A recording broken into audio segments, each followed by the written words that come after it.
For all the talk about what's happening in LA, do you realize that it started with a Democratic assemblyman out there in California? His name is Jose Luis Solchari Jr., and he started filming ICE agents going to work. That's right. They were literally going to their office. He started live streaming them, saying that something must be going on because he said he felt nervous and afraid. That's right. He was live streaming ICE agents going to their office, saying he felt nervous and afraid. And he wanted people to come gather and join him. He incited this. That's how it all started. What exactly was he afraid of? That they were going to their office? Because Donald Trump literally campaigned on a massive deportation of people in the country illegally after Joe Biden had let tens, if not millions more people in the country through his open border policies. So the baseline for a lot of these people in this protest, if I hear this right, is, hey, we want to stay in America. We want to stay here. Don't deport us. That seemingly is the message, isn't it? Because I assume that they think this is the greatest country on earth. They came here for a reason, didn't they? Maybe for a better life for them or their family. They want to pursue some kind of work or job or whatever. I mean, that seems to be what they're saying. Don't deport us, isn't it? But that seems to go contrary to exactly what they're doing. They're waving the Mexican flag. They're chanting F ICE. If you love this country and you want to be here and you don't want to be deported, why are you waving the flag of another country? Why are you saying F the people who are in this country upholding law and order? I mean, that seems to me that you actually don't want to be here.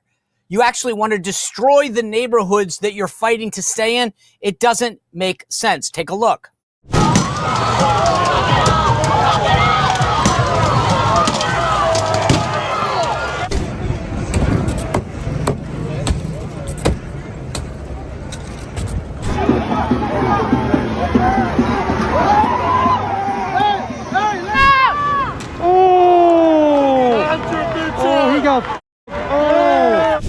I mean, this harkens back to what Nancy Pelosi used to say, that we are swept away by the exuberance of the moment. So always have to be careful whether you see a burned car or broken window or whatever it is. It may be the exuberance of the moment, but it may be the anarchist.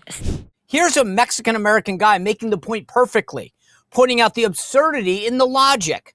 So let me get this straight, just so I could clarify it. You don't want to go back to Mexico. You're protesting to stay away from Mexico. But you're waving the Mexican flag and you're waving it with pride. You're waving it in the United States, the country you're trying to stay in, the country you don't want to leave. But yet you're waving the Mexican flag with pride. Okay.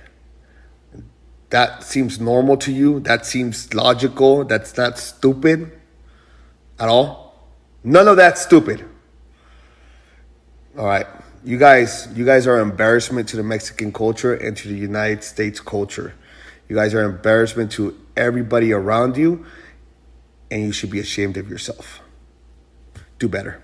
I couldn't have actually said that better myself. If you go back in time, remember the protest that Dr. Martin Luther King Jr. held? They were principled. They were on point.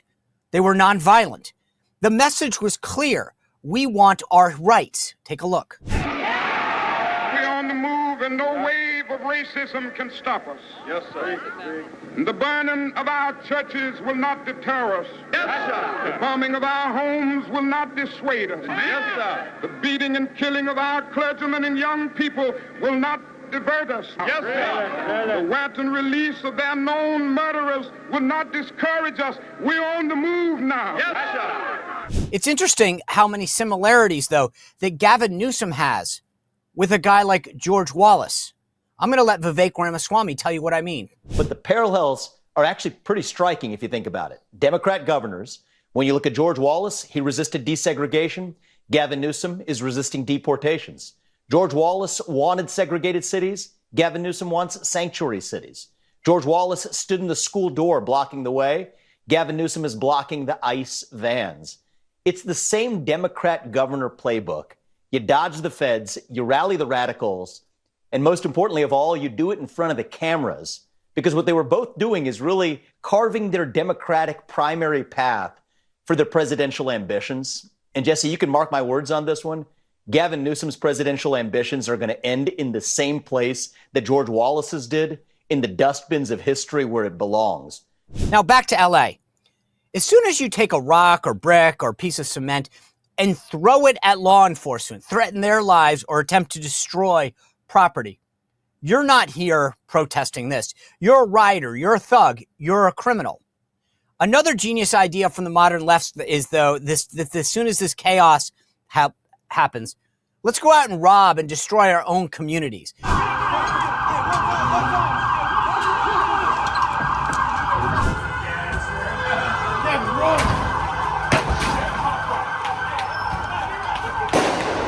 It's unbelievable. What does that have to do with protesting or standing up for rights? It's all just cover for stealing and looting and destruction. What happens when this virus makes its way to the National Guard that you can't defend why you joined? Well, you actually get fired. So it's too bad that the only option you have is to burn down your neighborhood, destroy businesses, and attack law enforcement and wave foreign flags. Because luckily, we have a White House that is standing strong for law and order. If you want to leave this country, though, instead of destroying a neighborhood, attacking a federal officer, I got a better idea for you. Go to the CBP Home app. Register yourself to deport yourself. The federal government will actually help you. They'll pay for a flight anywhere you want to go. It's much easier than trying to destroy one of the places in America.